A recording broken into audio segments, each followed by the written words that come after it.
Gente, quero falar uma coisa rapidinho aqui. O Desculpa o Transtorno já vai começar, mas eu quero contar para vocês que agora eu tenho um clube de leitura e de escrita.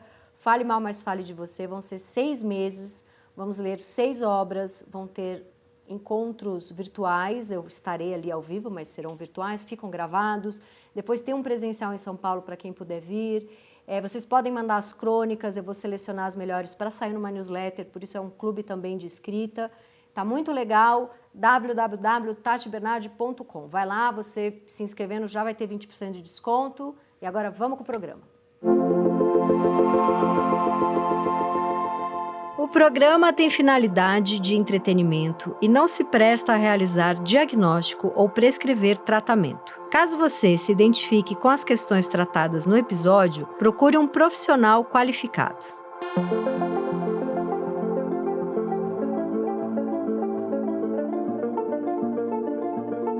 Olá, esse é o Desculpa o Transtorno, comigo, Tati Bernardi, com ele, o grande Christian Dunker, que é psicanalista, escritor e que mais? YouTuber, Professor, palmeirense. youtuber e palmeirense. Lembrando que este é um programa que o Christian não vai dar diagnósticos, distribuir conselhos ou qualquer coisa que o valha, mas meramente especular sobre um texto e mostrar com isso como é que a gente pensa clinicamente, né? E o que a gente evita fazer também. Então vamos lá. Esse é o texto de uma mulher que pediu para não ter o seu nome lido no ar, então a gente vai chamar ela de Jujuba.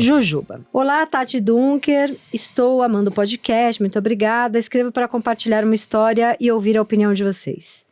Ele tem 50 anos, eu tenho 33. Conheci ele quando eu tinha 22 e desde o momento em que eu ouvi ele, eu me apaixonei. Eu tive outros relacionamentos, fui em muitos dates, transei com muitas pessoas nesse tempo. Tive 2 relacionamentos sérios, mas toda vez que eu reencontro ele, eu volto a ter sentimentos por ele.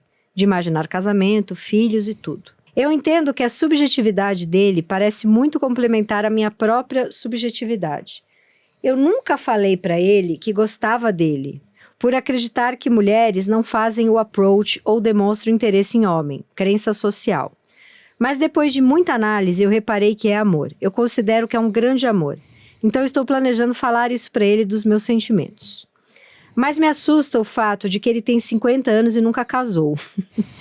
O contexto dele é que ele é pastor de uma denominação cristã conservadora, mas ele não é conservador. Politicamente, ele é muito aberto e progressista. Há diversas histórias de que sempre teve mulheres desejando ele, mas eu nunca vi ele em um relacionamento. Em nossos longos anos de amizade, ele mencionou que teve uma namorada, mas fala que isso foi há 25 anos, nos anos 2000. Desde então, eu nunca vi ele com ninguém. Tenho receio de que o desejo dele seja não estar em um relacionamento e realmente goste da falsa sensação de liberdade de ser solteiro. Gostaria de saber se eu deveria me declarar e se há algo que eu possa fazer para acalmar o coração dele com relação a relacionamentos. Caramba, ela quer se declarar e ainda acalmar o coração dele. Seria algo tranquilo, mas importante. Como fazer isso e não estragar a amizade? Realmente ele é muito importante para mim. Eu tenho a sensação de que ele gosta de mim, mas eu não tenho certeza. Ele se aproxima de mim. A última vez que eu vi ele foi no aniversário dele, de 50 anos.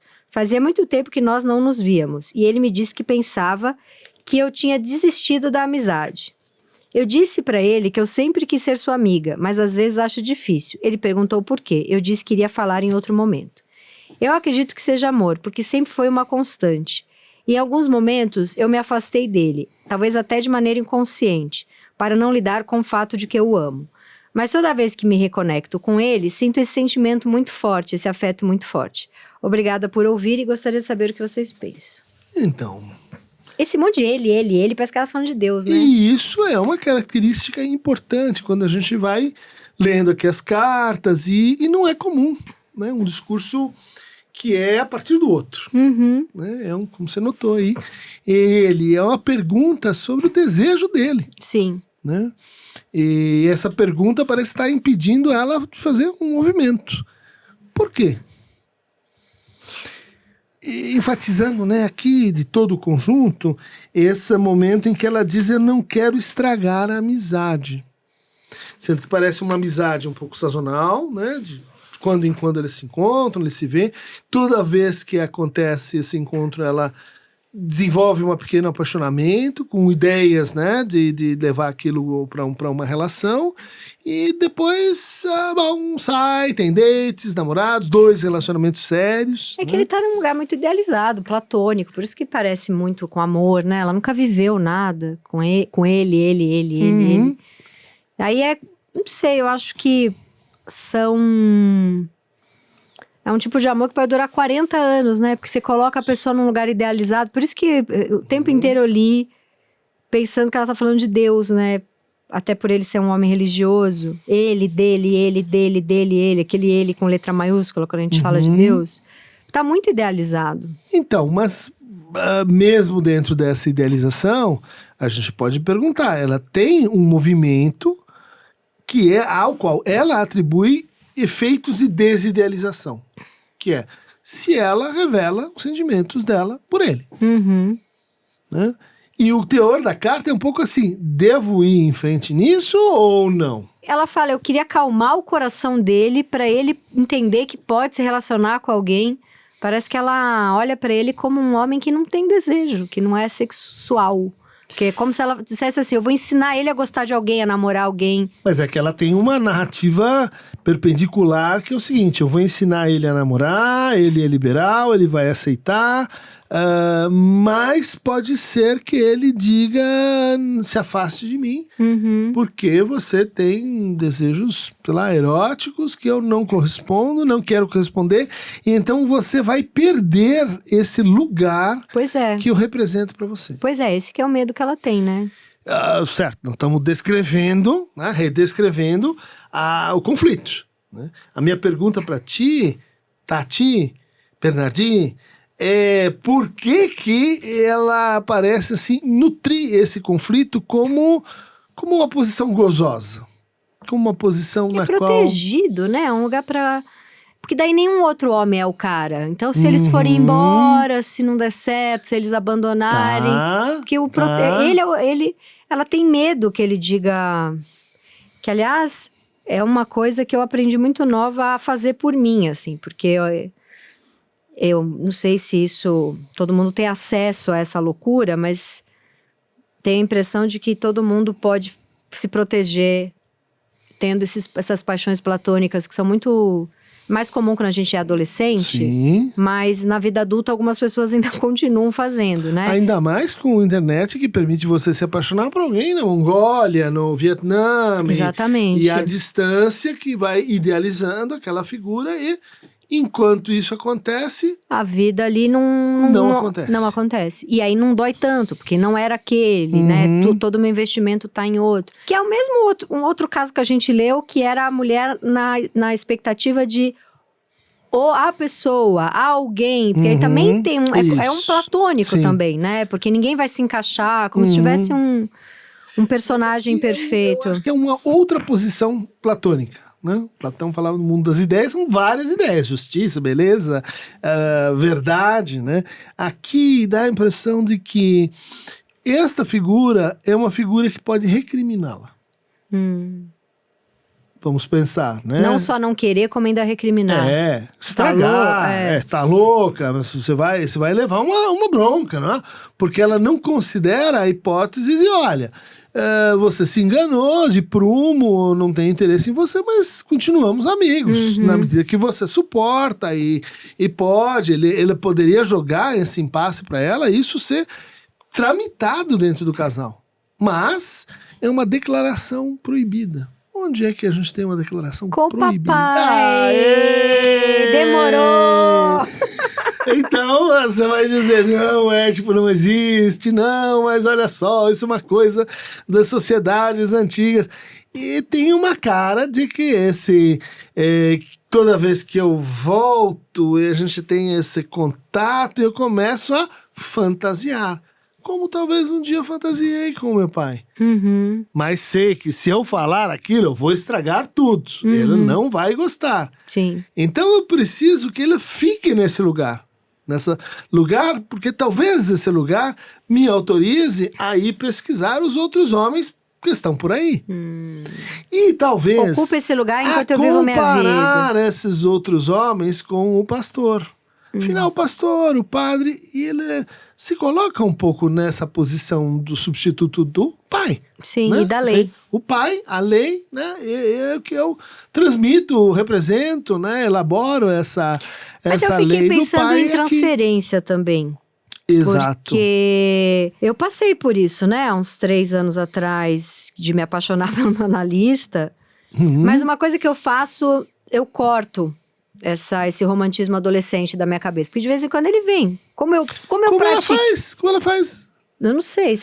Eu fiquei com essa impressão, porque ó, como ela diz assim, ó, transei com muitas pessoas, mas toda vez que eu reencontro, ou seja, tem um momento sem ele na cabeça. Ela consegue viver sem ele na cabeça, né?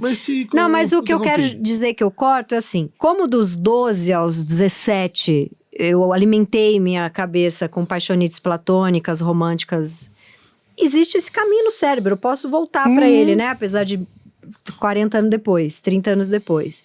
Mas eu corto muito rápido. Então, assim, se eu percebo que eu tô num sentimento, que ali tá gostosinho e que aquela pessoa não tá junto, eu conto logo pra pessoa, porque eu não gosto de me ver à mercê de uma historinha adolescente. Eu me acho... Então, como analista, foi muito rápido, assim. Eu percebi que eu tava com uma transferência erótica e eu falei isso, né? Na sessão. Foi elaborado, ficou pra trás e pude, de fato, fazer a terapia. Que aquilo tava...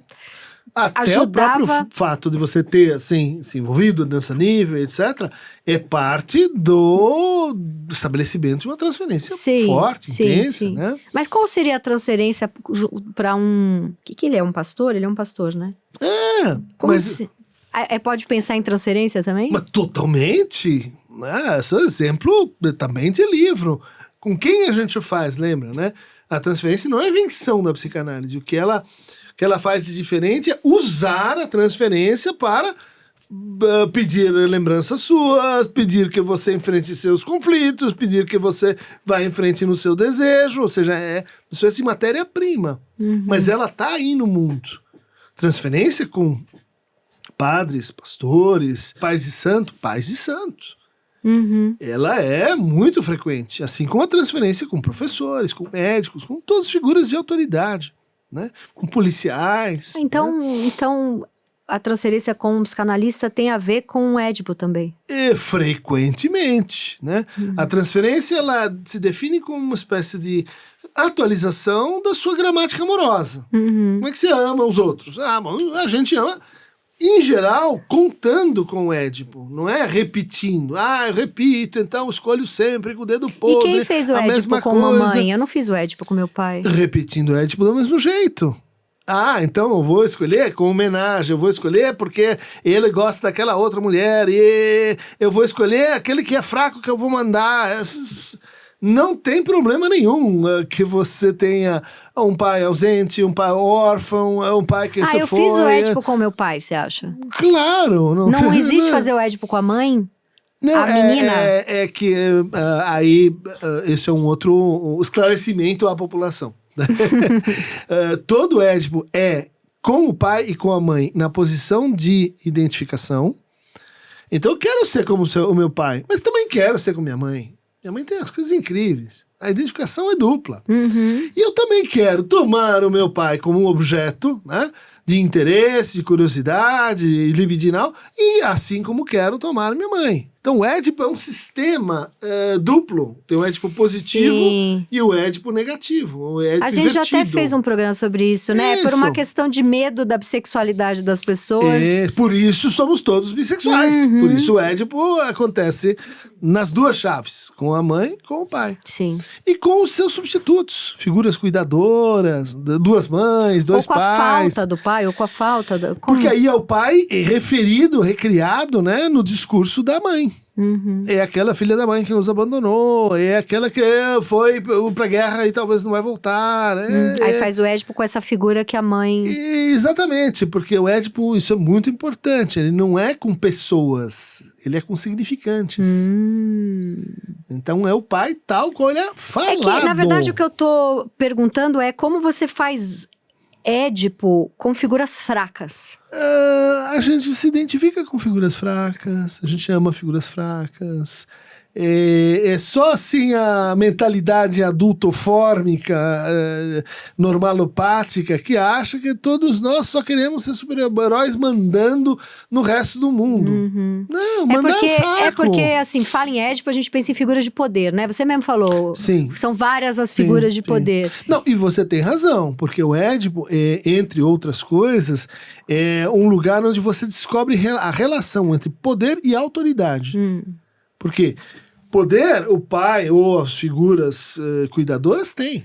Cala a boca, te trancam no quarto, usa a palmada, essa tem poder. Mas o que uma boa educação faz? Transforma esse poder de coerção em respeito e amor. Como? Suspendendo a ação do poder direta.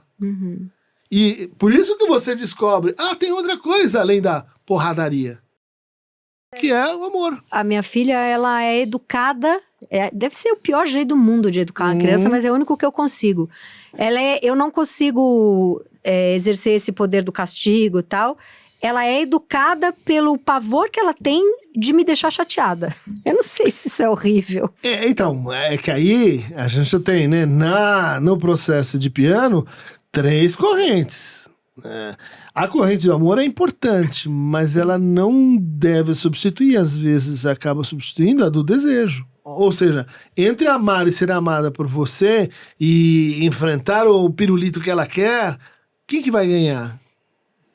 Deveria ser o desejo, não o amor. Entendi. Né? Não, mas ela enfrenta bem, ela tá indo bem. Então Não, ela tá indo bem. Depois que ela quebrou, ela enfiou o pirulito no meu olho, que ela sente um pouquinho de empatia. É que tem mães que vão dizer o contrário. Não olhe pra fora. Tá tudo aqui dentro. Só nós é que te protegemos. Não. Ame e seja amado, porque daí nós... Aí termina mal. Não, aí termina mal. Aí termina mal porque você cria um condomínio incestuoso. Que aparece um pouco aqui. Porque onde tá protegido é lá dentro, né? Desse lugar. Talvez, ele é o cara da bondade. Ele é o cara que talvez eu preciso dessexualizar para poder desejar outros homens que são como ele. Né? Agora, aqui por onde você ia em termos de perguntas? Eu perguntaria se ela tem medo de deixar de gostar dele se ela contar pra ele que gosta dele. Porque ela se abastece muito por esse sentimento. Sim. Né? Ele sustenta ela pra viver outras coisas. Ou seja, se ela disser assim, agora eu não estou mais aqui para ser seu porto seguro amoroso. Né? Você está livre para voar. Sim. Perfeita observação, porque nota como esse medo da liberdade é o medo que ela atribui a ele.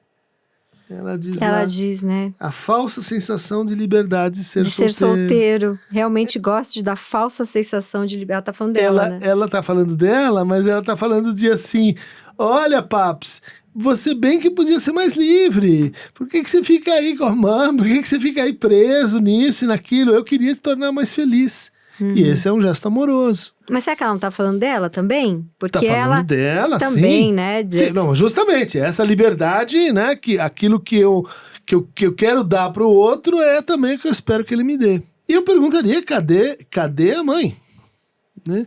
Como é que foi a criação dela? Como é que são os vínculos mais primários, né? Eu acho que nesse caso isso é mais importante de saber. Ela diz que nunca falou que gosta dele por acreditar que mulheres não fazem o approach.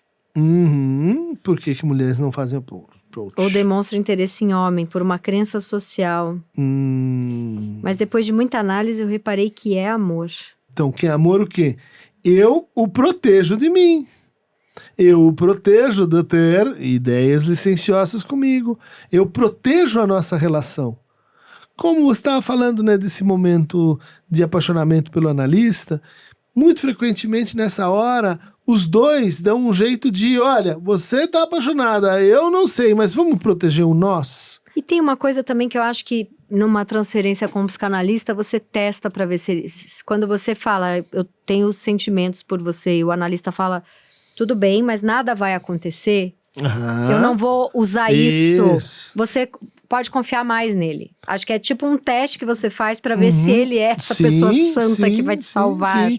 E de fato, quando esse momento ele é superado, costuma ser um patrimônio muito forte para análise ir muito à frente. Porque depois, quem tem mais pra dizer pra uma pessoa de que tô afim de você, te amo, quero levar você pra cama? Quando você falou isso pra uma pessoa, sim, e continuou, todo o resto vai ser mais fácil de falar, né? Não, e tem uma coisa na transferência, eu não sei como isso ajuda a nossa amiga aqui, mas é que eu tô pensando nela numa situação de transferência com esse pastor, né?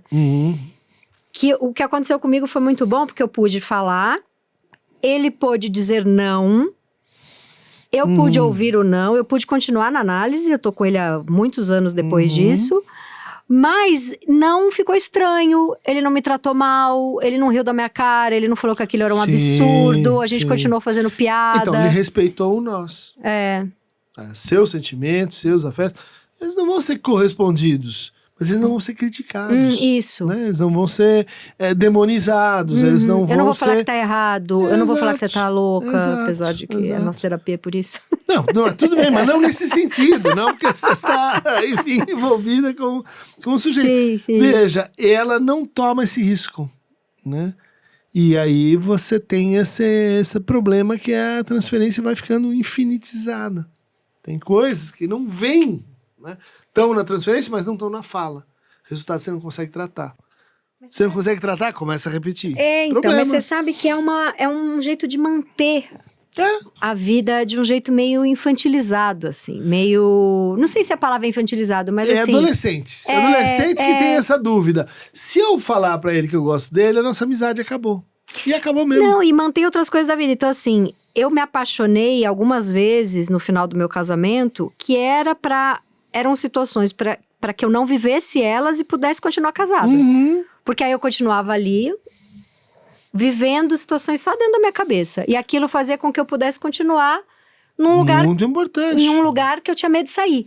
Ou seja, um lugar em que a tua vida de fantasia tá possível e preservada. Exato. Muito importante. É importante, mas se você só viver dentro da sua cabeça, você fica numa relação que já acabou. Não, mas aí nós estamos falando de uma relação que estava no momento, né? Pelo que você está falando. Que precisava acabar. Que precisava acabar, difícil e etc. E uma das razões que dificultam separações é que você diz assim, eu vou trocar isso, que mal ou bem é parte da minha vida de fantasia, está na história das minhas fantasias, por algo que pode não vir a acontecer mais. Ou seja, pode acabar.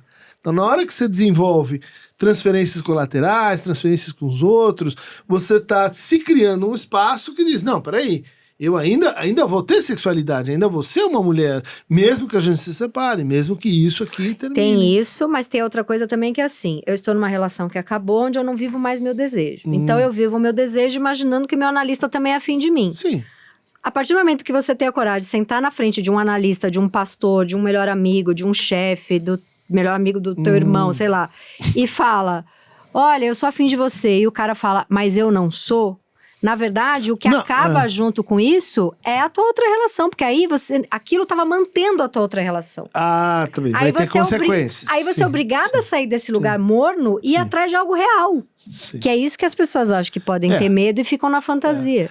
É uma figura, né? Acho que dá para explicar um pouco, né? De por que a psicanálise usa esse pessoal, a castração. A castração é isso, é perda. É perda potencial. E é perda dentro da sua fantasia. Isso. Porque, na realidade, isso muitas vezes... A realidade é o dia inteiro. Mas, na sua fantasia, isso vai, assim, figurar, né? Se aproximar demais da castração. Exato. Então, você não vai. Então, você morre... Como naquele filme adorável, chama O Segredo dos Seus Olhos, né? Você passa uma vida engasgado com uma declaração de amor que você não faz. Dica para esta cujo nome não deve ser pronunciado. Sim. Tem que falar pra ele. Vai assistir O Segredo dos Seus Olhos. Não faça isso, tá? Não seja intromissa, não seja sugestiva. Não, na verdade... Vão achar que a gente fica entrando na vida das pessoas, Tati. É o meu momento, dica da revista Capricho. Não, na verdade, a minha dica é pra ela ver Fleabag também, porque a Fleabag se apaixona pelo padre.